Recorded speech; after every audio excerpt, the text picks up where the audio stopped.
పిల్లల ప్రాణాల కంటే, వారి మానసిక స్థితి కంటే, వారి ఆనందం కంటే, మనకి ర్యాంకులు, మార్కులకి, మనమిస్తున్నటువంటి విలువలకి, వాళ్ళు ప్రాణాలు కూడా లెక్క చేయకుండా ప్రాణాలు తీసుకుంటున్నారు. ఇది వాస్తవం. కాలేజీలు కావచ్చు, సమాజం కావచ్చు, అలాగే మన తల్లిదండ్రులు మనం కూడా కావచ్చు. కూతురు గాని, కొడుకు గాని మెడికల్ సీట్ సాధించిన, లేకపోతే ఐఏఎస్‌లో సెలెక్ట్ అయిన, లేకపోతే ఒక మంచి ఉద్యోగం సాధించిన గొప్పగా చెప్పుకుంటున్నాం మనం.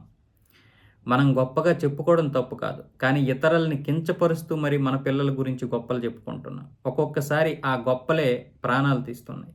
తన తల్లిదండ్రుల్ని నేను కించపరిచాననో, లేకపోతే తన తల్లిదండ్రులు అనుకున్నటువంటి దాన్ని నేను సాధించలేక సమాజంలో వాళ్ళ పరువు తీశానని భావించి చాలామంది విద్యార్థులైతే చనిపోతున్నారు. అంతేకాకుండా ఒత్తిడి గూడా తట్టుకోలేక నిన్న ఒకరు, మొన్న ఒకరు మన నారాయణ కాలేజీలో మాదాపూర్‌లో ఒకరు, అలాగే బాచుపల్లిలో ఒకరు చనిపోయారు. ఇప్పుడు కర్ణాటకలో తనూజ అనే ఒక 20 సంవత్సరాలు ఒక అమ్మాయి మెడికల్ సీట్ రాలేదని ట్రైన్ నుంచి దూకేసి తన తండ్రి కిషోర్ వర్మకైతే ఫోన్ చేసి చెప్పడం జరిగింది. అంటే ఫోన్ చేసి మరి నాకు మెడికల్ సీట్ రాలేదు నాన్న, మరి నేను బ్రతకాలనుకోవడం లేదు. నాకు జీవితంలో విరక్తి పుట్టింది అని ఫోన్ చేసి పెట్టేసి వెంటనే దూకేసింది ట్రైన్ నుంచి. దాంతో అక్కడికక్కడే ఆమె చనిపోవడం జరిగింది. అంటే మనం కూడా ఈ చావులో బాధ్యులుగా ఉంటాం. ఎందుకంటే మనం దానికే ఎక్కువ ఇంపార్టెంట్ ఇస్తాం. ఈరోజు పిల్లలు సీట్లు రాకపోతే చనిపోతున్నారు, ఉద్యోగం రాకపోతే చనిపోతున్నారు అంటే మనం సమాజం అలా తయారైంది. డబ్బు, ఉద్యోగం, డబ్బు, ఉద్యోగం తప్ప ఇంకోటి లేదు. అందుకే అవినీతి కూడా చేసినా పర్వాలేదు. అవినీతి చేసినా కూడా సమాజం ఉపేక్షిస్తుంది. అవినీతి చేసి డబ్బులు సంపాదించిన వాడికి కూడా పిల్లనిస్తున్నారు ఈ దేశంలో.